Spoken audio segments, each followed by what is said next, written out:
The Tiber River ran red on June 15, 1497. Not from the setting sun, but from something far more sinister. As dawn broke over Rome, fishermen would discover a body floating among the reeds. A young man in fine clothes, his throat slashed, 8 wounds decorating his torso like a grotesque constellation. The victim was Giovanni Borgia, Duke of Gandia, beloved son of Pope Alexander VI. But this wasn't a random act of violence in a city notorious for its brutality. This was family. Standing in the shadows of the Vatican that very morning was Giovanni's younger brother, Cesare Borgia, cardinal by title, killer by nature. As he watched his father weep over news of the murder, Cesare's face remained a mask of calculated grief. What Alexander VI didn't know, what history would only piece together centuries later, was that his favorite son had been murdered by his other son. The Pope's own blood had spilled the Pope's own blood. This is the story of a family that would make the Sopranos look like choir boys. A tale of papal corruption so vast it would reshape the Catholic Church forever.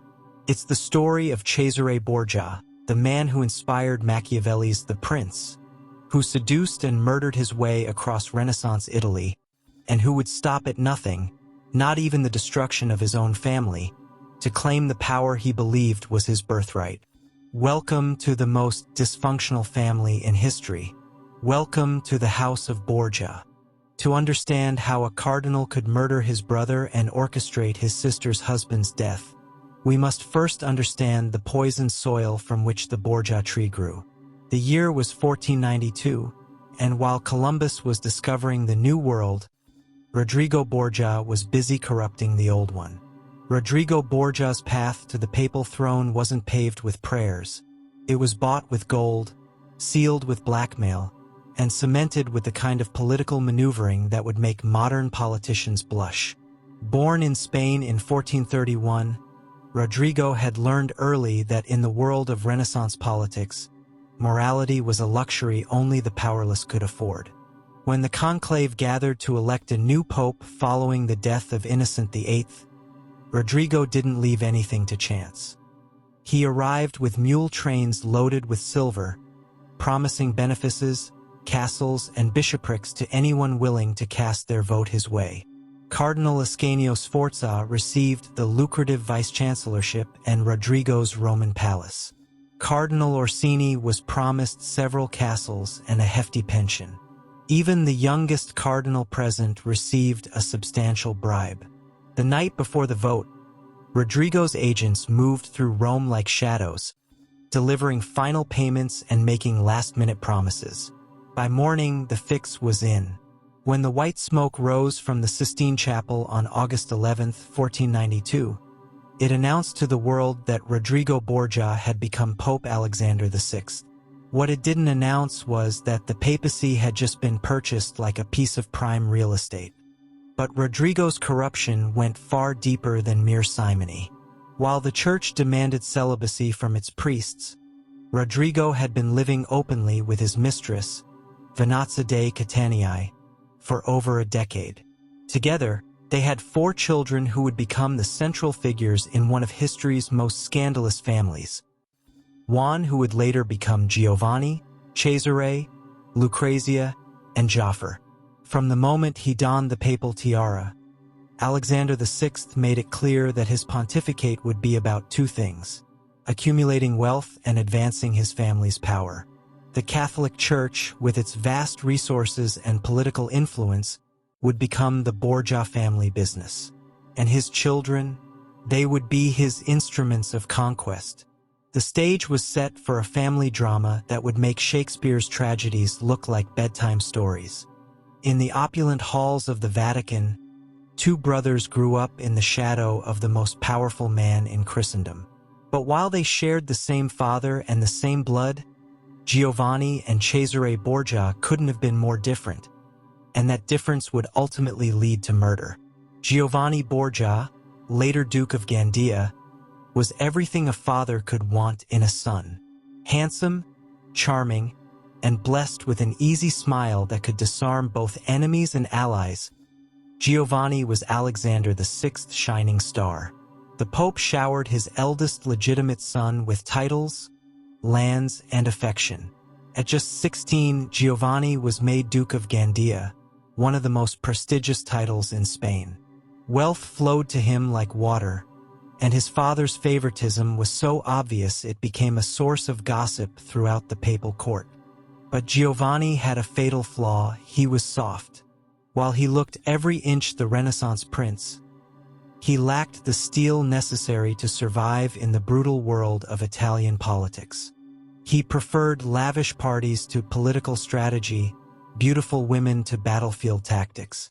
He was, in essence, a decorative duke, all style and no substance. Cesare, on the other hand, was everything his brother was not. Born with a mind like a steel trap and a heart seemingly carved from ice, Cesare possessed the kind of cold intelligence that could calculate the exact price of a man's loyalty and the precise method of his elimination.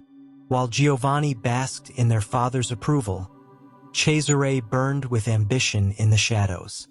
The cruel irony of their situation wasn't lost on Cesare. As the second son, he had been forced into the church, becoming a cardinal at just 18, not out of any religious calling, but because it was the traditional path for spare heirs. He wore the red robes of a cardinal while his soul was painted black with envy and rage. Every day, he watched his inferior brother receive the secular power that Cesare knew he deserved. Their father's favoritism created a toxic dynamic that poisoned everything it touched. At family gatherings, Alexander VI would heap praise on Giovanni while barely acknowledging Cesare's achievements. When military campaigns needed leadership, it was Giovanni who received command despite his obvious incompetence. When foreign dignitaries visited, Giovanni stood at their father's right hand while Cesare remained relegated to ecclesiastical duties. But Cesare was watching, learning, planning. The breaking point came in 1496, when their father appointed Giovanni as captain general of the church, essentially the Pope's military commander. It was a position Cesare had coveted, a role for which he was infinitely more qualified. Giovanni's first military campaign was a disaster of epic proportions. Leading papal forces against the Orsini family strongholds, he managed to lose several key battles and embarrass the papacy on an international stage. Yet still, their father's love remained unwavering. If anything, Alexander VI seemed to love Giovanni more for his failures, seeing them as proof of his son's gentle nature rather than evidence of his incompetence. That's when Cesare made a decision that would echo through history. If merit wouldn't earn him his father's favor, perhaps tragedy would create an opportunity. If Giovanni wouldn't step aside voluntarily, Cesare would simply have to remove him permanently. The stage was set for fratricide. The night of June 14, 1497, started like any other evening in the Borgia household, with lies, manipulation, and barely concealed hatred served alongside the finest wine. Their mother, Vanazza de Catania, was hosting a family dinner at her vineyard outside Rome, and for once, the entire family was gathered under one roof. Pope Alexander VI, Giovanni, Cesare, and their younger brother Jaffer. The dinner was a study in contrasts. Giovanni, resplendent in cloth of gold and jewels, regaled the table with stories of his latest romantic conquests and hunting expeditions. He was in rare form that night, his laughter echoing through the halls as he basked in their father's obvious delight. Alexander VI hung on his every word, his eyes shining with paternal pride. Cesare, meanwhile, sat in silence, his cardinal's robes a stark reminder of the ecclesiastical prison that held him. To the casual observer, he appeared to be listening with brotherly affection. But those who knew him well might have noticed the way his fingers gripped his wine cup just a little too tightly, or how his eyes never quite met Giovanni's when he laughed at his brother's jokes. As the evening wore on and the wine flowed freely, the conversation turned to politics and strategy. Giovanni, emboldened by drink and his father's approval, began outlining his plans for the next military campaign. His ideas were, as usual, naive and poorly thought out. Cesare offered subtle corrections, his superior tactical mind evident in every suggestion, but their father barely acknowledged his input. It was then that Cesare made his move.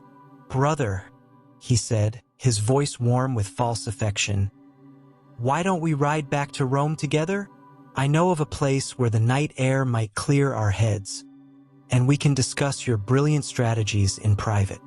Giovanni, flattered by what he perceived as his brother's newfound respect, readily agreed. They made their excuses to their parents, mounted their horses, and rode off into the Roman night. What happened next would remain one of history's great mysteries, at least officially. According to the carefully constructed story that would emerge later, the brothers parted ways near the Ponte Sant'Angelo. Giovanni had mentioned wanting to visit a lady friend, though he was characteristically vague about her identity. Cesare claimed he returned directly to the Vatican, where several witnesses could attest to his presence. But the truth was far more sinister. Instead of parting ways, Cesare led his unsuspecting brother to a prearranged location, a narrow alley near the Castel Sant'Angelo where hired assassins were waiting. These weren't common criminals but professionals, men whose loyalty Cesare had purchased with a combination of gold and terror. They knew better than to ask questions, and they knew the penalty for loose tongues. Giovanni never saw it coming. One moment he was discussing his brother's suggestion about a different route home. The next he was staring at a blade sliding between his ribs. The attack was swift and brutal. 8 wounds that spoke of both professional efficiency and personal rage. But it was the slit throat that bore Cesare's signature, a finishing touch that ensured there would be no last words, no deathbed confessions. The body was weighted with stones and thrown into the Tiber, but Cesare had made one crucial error. The weights weren't sufficient for the river's current, and by dawn, Giovanni's corpse had surfaced near the Ripetta port, where horrified fishermen discovered the Duke of Gandia floating among the morning's catch. When news reached the Vatican, Pope Alexander VI's grief was so genuine, so devastating, that even hardened courtiers wept to witness it. The Pope, who had cynically purchased his office, who had openly flouted his vows of celibacy, who had turned the church into his personal kingdom, collapsed like a broken man at the news of his son's death.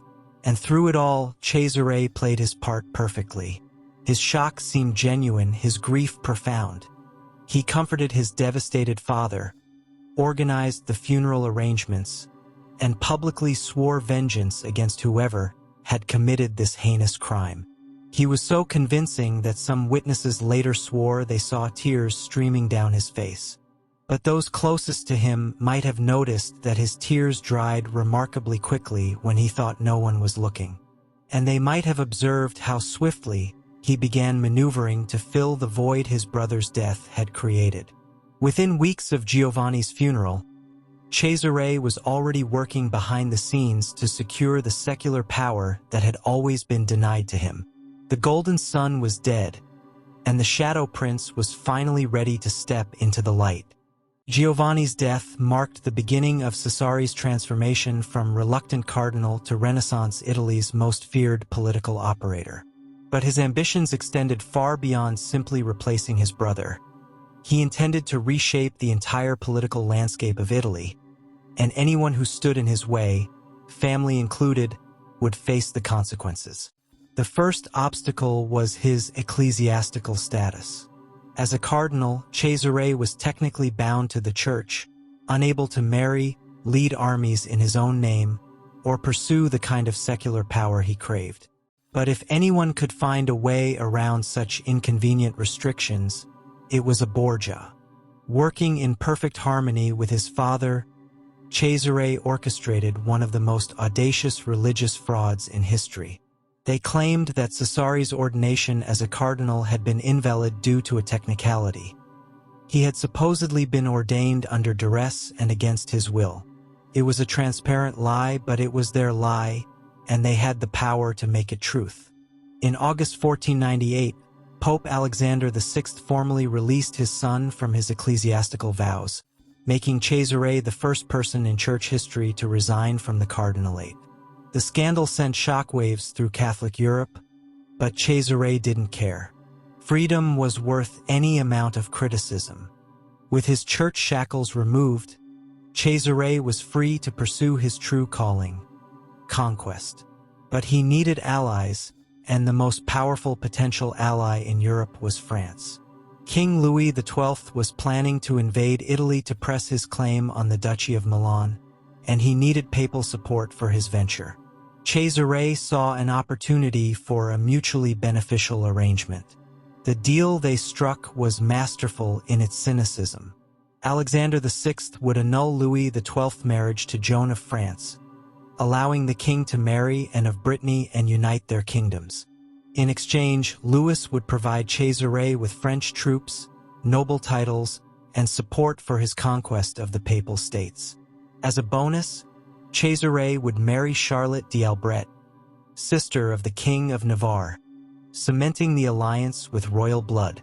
But there was one person who threatened to complicate this arrangement: Lucrezia's husband, Alfonso of Aragon. Lucrezia Borgia has been painted by history as either a saint or a sinner, an innocent pawn or a willing participant in her family's schemes. The truth, as always with the Borgias, was far more complex. But in the summer of 1500, her personal feelings became irrelevant when they conflicted with her brother's ambitions. Alfonso of Aragon, Duke of Bouchelier, was everything Giovanni had been: handsome, charming, and politically naive. He had married Lucrezia in 1498, and by all accounts, their marriage was one of genuine affection, perhaps even love. They had a son together, Rodrigo, and seemed to have found a rare happiness amid the machinations of the Borgia court. But Alfonso's very existence posed a threat to Cesare's new French alliance. As a member of the Aragonese royal family, Alfonso represented the Spanish faction in Italian politics, the very faction that opposed French expansion into Italy. His continued presence at the papal court sent mixed signals about the Pope's true allegiances, and it threatened to undermine the careful negotiations Cesare had conducted with King Louis XII. More personally, Alfonso had begun to suspect Cesare's role in Giovanni's death. Perhaps it was something in his brother-in-law's eyes, or maybe he had noticed inconsistencies in Cesare's story. Whatever the case, Alfonso had started asking uncomfortable questions and making discreet inquiries about the events of that night in June 1497. Cesare's solution was typically direct: Alfonso had to die. But this murder would be more challenging than Giovanni's assassination. Alfonso was now part of the papal household, constantly surrounded by guards and courtiers. More importantly, killing Lucrezia's husband would require a delicate touch. It had to look like an accident or the work of enemies, not a family execution. The first attempt came in July 1500, as Alfonso was leaving St. Peter's Basilica after evening prayers. Assassins attacked him on the steps of the church, but Alfonso proved more resilient than expected. Though wounded with sword cuts to his head and right arm, he managed to fight off his attackers and escape to the safety of his guards. The failed assassination sent panic through the Vatican.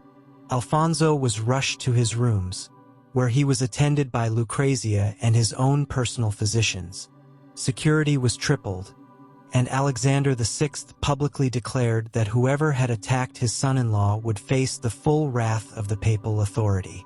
But Cesare wasn't finished. If he couldn't kill Alfonso in the street, he would do it in his sickbed. For several weeks, Alfonso seemed to be recovering.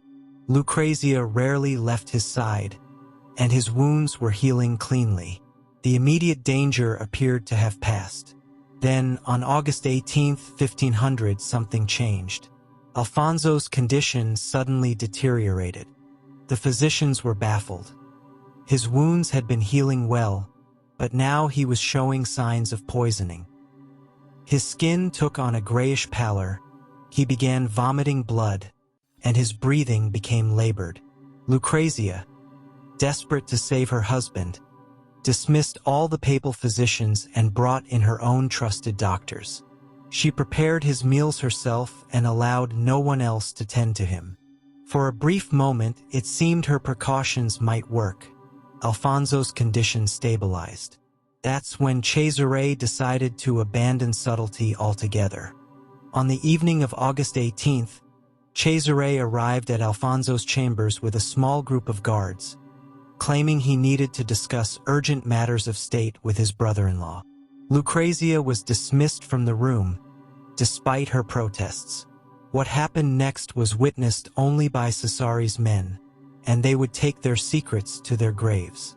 According to the official story, Alfonso's condition had suddenly worsened, and he had died of complications from his original wounds. But servants reported hearing sounds of a struggle from the chamber, and one brave soul claimed to have seen Cesare leaving the room while adjusting his gloves. Gloves that hadn't been on his hands when he entered. Alfonso of Aragon was found dead in his bed, his face frozen in an expression of terror and surprise. The papal physicians declared it a natural death, but everyone in the Vatican knew the truth. Cesare Borgia had murdered his sister's husband, and there wasn't a soul in Rome who would dare to challenge him. Lucrezia's grief was profound and genuine. She had lost not just a husband, but her illusions about her family's capacity for love and mercy. She would go on to marry again, Duke Alfonso d'Este Ferrara, but the joy and innocence that had once characterized her were gone forever, casualties of Cesare's ruthless ambition. The man who had killed his brother had now murdered his sister's husband. The only question that remained was, who would be next? With Alfonso's death, Cesare had removed the last obstacle to his grand design. The French alliance was secure, his sister was free to make a politically advantageous marriage, and his father's support remained unwavering.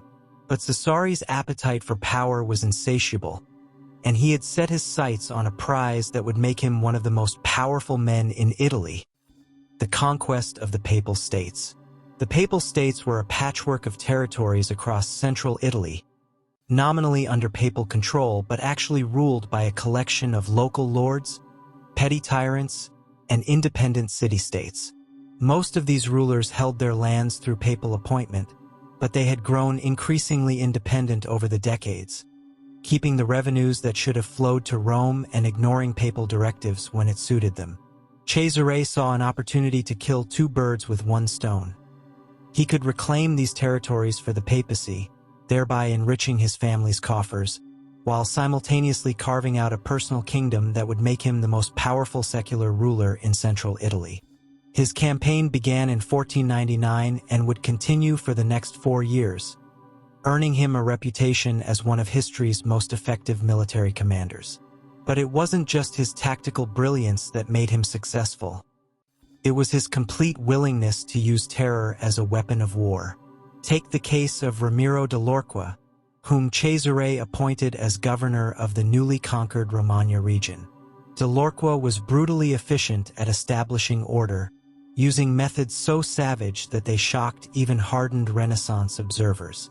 When de Lorca's methods began to turn the population against Cesare, he dealt with the problem in characteristic fashion.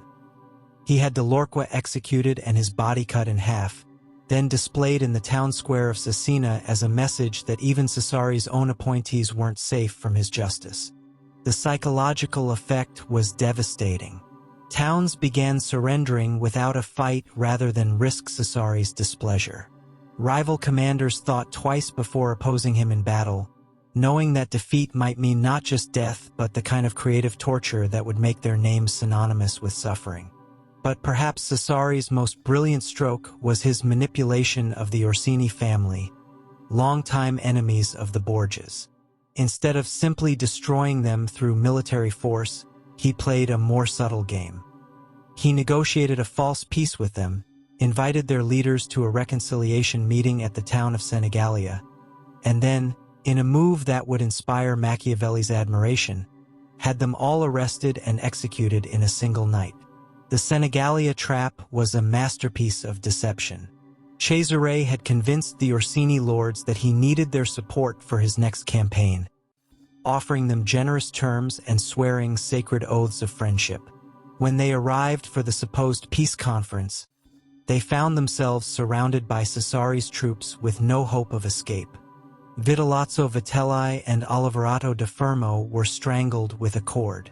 Paolo Orsini and Francesco Orsini, Duke of Gravina, met similar fates. In a single night, Cesare had eliminated an entire generation of his enemies, clearing the way for further conquest while sending a message to anyone else who might consider opposing him. By 1503, Cesare controlled a territory stretching from the gates of Rome to the borders of Venice. He had created a personal kingdom through a combination of military genius, political cunning, and sheer ruthlessness. Foreign observers compared him to the great conquerors of antiquity, and Niccolò Machiavelli would later use him as the primary model for The Prince, his revolutionary treatise on political power. But Cesare had made one crucial error in his calculations. He had assumed his father would live forever. On August 6, 1503, both Pope Alexander VI and Cesare Borgia fell violently ill after dining at the villa of Cardinal Adriano Castellisi. The symptoms were unmistakable: severe abdominal pain, vomiting, and high fever. Within days, it became clear that father and son had been poisoned. The irony was almost too perfect to be believed. The Borgias, who had used poison as their weapon of choice against countless enemies, had apparently fallen victim to their own preferred method of assassination. Some historians believe they accidentally consumed wine intended for Cardinal Castellisi, whom they had planned to murder for his wealth. Others suggest that an enemy had finally turned their own tactics against them. Alexander VI, now 73 years old, couldn't fight off the poison's effects. He died on August 18, 1503, leaving behind a legacy of corruption so vast that it would inspire the Protestant Reformation just 14 years later. His final words were reportedly a confession of his sins, though whether this represented genuine repentance or simply the ramblings of a dying man poisoned beyond coherence remains a matter of debate. Cesare, younger and stronger, survived the poisoning, but he was left weakened and vulnerable at the worst possible moment. His entire power structure had been built on his father's papal authority. Without Alexander VI's protection and resources, Cesare's enemies began circling like vultures. The conclave to elect Alexander's successor became a battlefield for Cesare's survival. He needed a pope who would support his continued rule over the conquered territories, but most of the cardinals viewed him as a dangerous obstacle to their own ambitions. Cesare threw his support behind Cardinal Francesco Piccolomini, who was duly elected as Pope Pius III. But Pius III lived only 26 days after his election, dying before he could either confirm or revoke Cesare's titles. The Second Conclave proved even more disastrous for Cesare's interests. Despite his desperate attempts at bribery and intimidation, the cardinals elected Cardinal Giuliano della Rovere as Pope Julius II, a man who had been the Borgias' bitter enemy for over a decade. Julius II's first act as pope was to demand that Cesare surrender all the fortresses and territories he had conquered during his father's reign. When Cesare initially refused, Julius had him arrested and imprisoned in the papal apartments.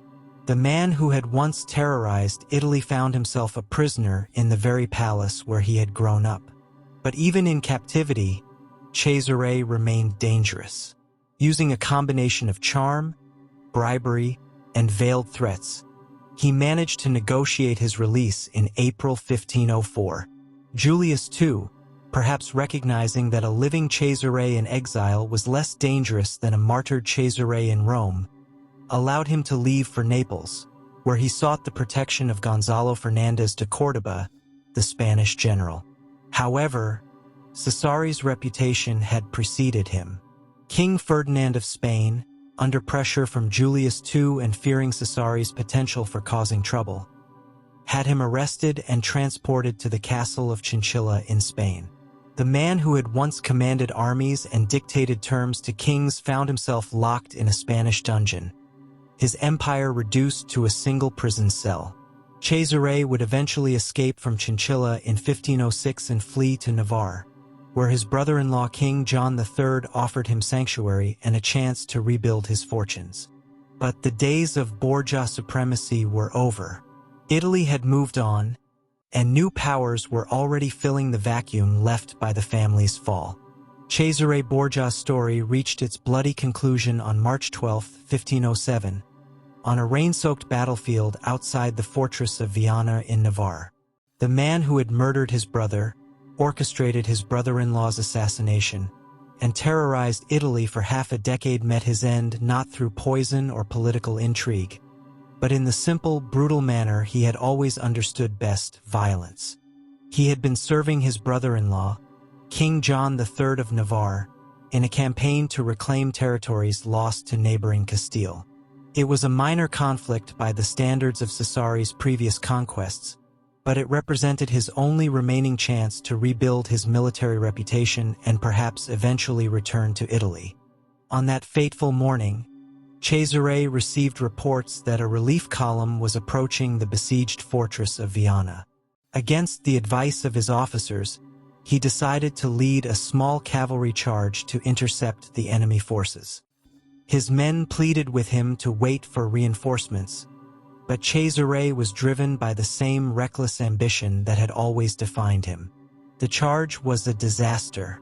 Cesare's small force was quickly surrounded by superior numbers, and in the ensuing melee, he found himself cut off from his men. For all his political cunning and strategic brilliance, Cesare had always been at his most comfortable in the chaos of battle, and he fought with the desperate fury of a man who had nothing left to lose. But this time, his legendary luck had finally run out. A lance thrust caught him in the chest, and as he fell from his horse, enemy soldiers swarmed over him. By the time his men could fight their way to his position, Cesare Borgia was dead, his body so mutilated by wounds that he was initially unrecognizable. He was 31 years old. The news of Cesare's death spread quickly through the courts of Europe, met with reactions ranging from relief to satisfaction to something approaching regret. His enemies celebrated the demise of a man they had feared and hated, while his few remaining allies mourned the loss of one of the age's most brilliant military minds. Niccolò Machiavelli, who had observed Cesare's rise and fall firsthand, would later write that fortune had played the decisive role in his destruction. In The Prince, Machiavelli argued that Cesare had done everything right. He had been bold when boldness was required, ruthless when mercy would have been weakness, and calculating when emotion would have led to disaster. His only mistake had been failing to anticipate his father's death at such a crucial moment. But perhaps Machiavelli missed the deeper truth of Cesare's story. For all his intelligence and political acumen, Cesare had been fundamentally damaged by the toxic environment in which he was raised. The favoritism that had elevated Giovanni and marginalized Cesare had created a monster of ambition and resentment, a man who could trust no one and who saw every relationship as a potential threat to be eliminated. The murders of Giovanni and Alfonso weren't just political calculations. They were the actions of a man who had never learned to love without jealousy, to compete without destroying, or to succeed without ensuring others failed. Cesare's greatest victories had all come at the expense of those closest to him, and in the end, his inability to form genuine alliances had left him isolated and vulnerable. The deaths of Alexander VI and Cesare Borgia marked the end of the Borgia dynasty as a major political force, but their impact on history would resonate for centuries to come. They had fundamentally changed both the papacy and the nature of political power in Renaissance Italy, leaving behind a legacy that was as complex as it was controversial. Lucrezia Borgia would survive her father and brothers, going on to become Duchess of Ferrara through her marriage to Alfonso d'Este. In her later years, she transformed herself from a victim of her family's ambitions into a patron of the arts and a respected political figure in her own right. She would live until 1519, but she never forgot the lessons learned in the violent halls of the Vatican. Her correspondence from her later years reveals a woman who had found peace but could never quite escape the shadows of her youth. The Catholic Church, meanwhile, began a slow process of reform that would eventually culminate in the Counter-Reformation. The excesses of the Borgia papacy had shocked even the Renaissance's jaded observers, providing ammunition for reformers like Martin Luther, who would challenge the Church's moral authority. Pope Julius II, Alexander's successor, began the difficult work of restoring the papacy's credibility, but it would take decades to undo the damage the Borgias had inflicted on the Church's reputation. In the realm of political theory, Cesare's career provided crucial insights that would shape modern understanding of power and governance. Machiavelli's The Prince, inspired primarily by his observations of Cesare's methods, introduced concepts that remain relevant today. The importance of adapting tactics to circumstances, the occasional necessity of ruthless action, and the complex relationship between moral virtue and political effectiveness. But perhaps the most enduring lesson of the Borgia story is the danger of unchecked ambition combined with moral flexibility. Alexander VI's willingness to corrupt the papacy for his family's benefit, and Cesare's readiness to murder his own relatives for political gain, illustrate how the pursuit of power without ethical constraints can poison even the most intimate relationships. The Renaissance was an age of remarkable achievement in art, literature, and science, but it was also an era when political violence reached unprecedented heights of sophistication and cruelty. The Borgias embodied both aspects of their times. They were patrons of great artists and architects, but they were also pioneers in the art of political murder. Their story serves as a reminder that talent, intelligence, and even genuine vision are not enough to justify the means used to achieve one's ends. Cesare Borgia might have united Italy under his rule, bringing peace and prosperity to a war-torn peninsula, but the cost of that achievement, measured in blood, betrayal, and the corruption of institutions, would have been too high. In the end, the Borgias' greatest tragedy was not their fall from power, but the way they allowed their pursuit of that power to destroy everything that should have mattered most: family, faith, and their own humanity. They gained the world but lost their souls, leaving behind a cautionary tale that continues to resonate more than 5 centuries after their deaths. The house that Rodrigo Borgia built on foundations of gold and ambition ultimately collapsed under the weight of its own contradictions. But the echoes of their story, of papal corruption, fraternal murder, and the price of unchecked ambition, continue to fascinate and horrify us today, serving as a permanent reminder of how quickly absolute power can corrupt absolutely. Their name has become synonymous with the darkest aspects of political ambition, and perhaps that is the most fitting epitaph for a family that chose power over every other value. The Borgias achieved immortality, but not the kind they had hoped for. Instead of being remembered as great rulers or reformers, they are recalled as history's most dysfunctional family. A cautionary tale about what happens when the pursuit of power becomes more important than the bonds that should unite us as human beings. The Pope's son who killed his brother and ordered his sister's husband's murder had achieved everything he thought he wanted. But in the end, he died alone on a foreign battlefield. Far from the halls of power he had sacrificed everything to obtain. It was, perhaps, the only ending that could have been fitting for such a blood-stained legacy. Thank you for watching Silent Atrocities. I hope you enjoyed this video. If you want more absolutely insane, untold historical content that your teachers were too polite to mention, hit that subscribe button right now, like, share, and comment below. What other untold historical story would you like me to reveal? See you in the next one.